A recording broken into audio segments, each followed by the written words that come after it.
Assalamualaikum warahmatullahi wabarakatuh. Bismillah walhamdulillah wassalatu wassalamu ala rasulillah wa ala alihi wa sahbihi wa man walah. Amma ba'du.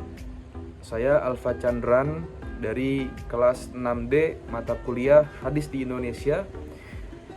Kali ini saya akan membuat sebuah video sebagai tugas UAS mata kuliah Hadis di Indonesia yang akan berisi tentang presentasi mengenai makalah yang telah saya buat yang berjudul Pusat Kajian Hadis. Pusat Kajian Hadis merupakan sebuah lembaga hadis ternama di Indonesia yang kerap kali disebut oleh masyarakat sebagai PKH. Pendiri PKH atau Pusat Kajian Hadis Haji Ahmad Lutfi Fathullah di daerah Kuningan Timur, Kecamatan Setiabudi, Jakarta Selatan pada tanggal 25 Maret tahun 1964 dan beliau wafat pada tanggal 11 Juli 2021. Beliau juga merupakan cucu dari seorang ulama Betawi yang bernama Guru Mugni. Beliau ini memiliki istri yang bernama Jehan Azhari.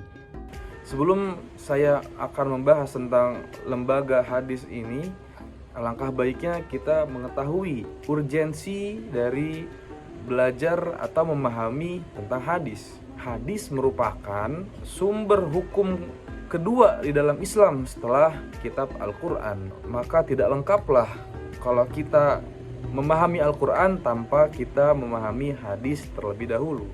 Karena hadis salah satu fungsinya adalah sebagai penjelas daripada Al-Quran. Selain mendirikan PKH ini, beliau juga aktif dalam terbitkan karya-karya ilmiah beliau. Beliau membagi karyanya menjadi dua jenis, ada karya fisik, ada karya non-fisik.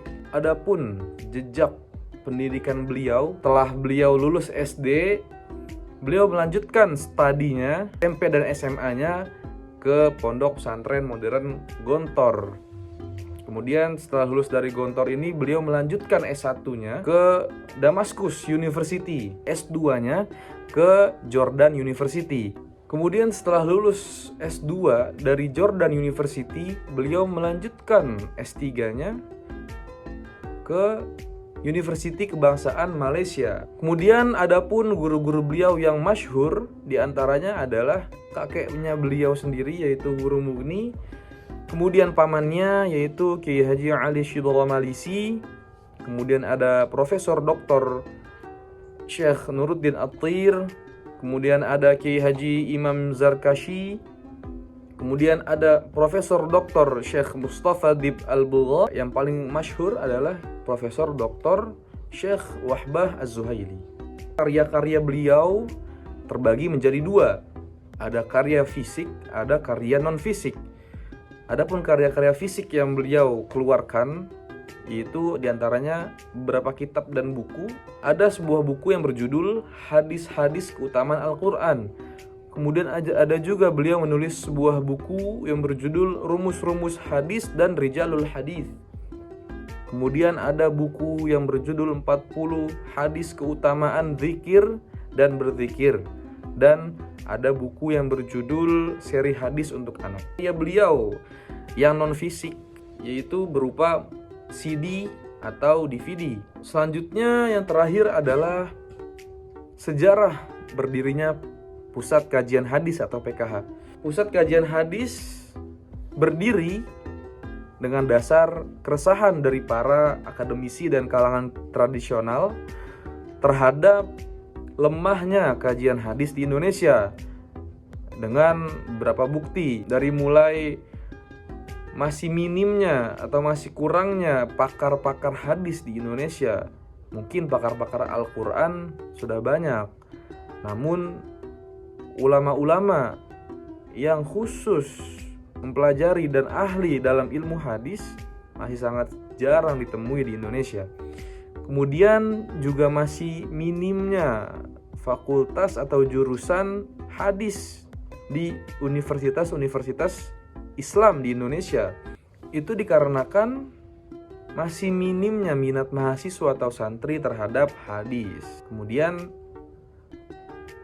masih sedikit sekali buku atau kitab hadis di Indonesia atau di perpustakaan Indonesia yang disusun atau dibuat oleh ulama Indonesia itu sendiri.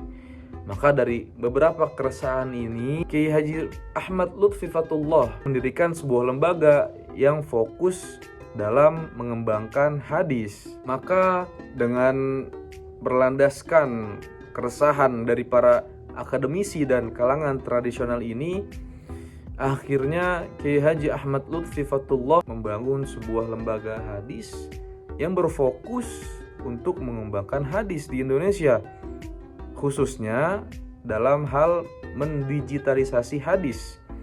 PKH akhirnya diresmikan dan dibuka oleh Kiai Lutfi dan ulama-ulama di Jakarta pada tanggal 17 Mei tahun 2008. Tepatnya Al-Mughni Islamic Center di Kuningan di Jakarta.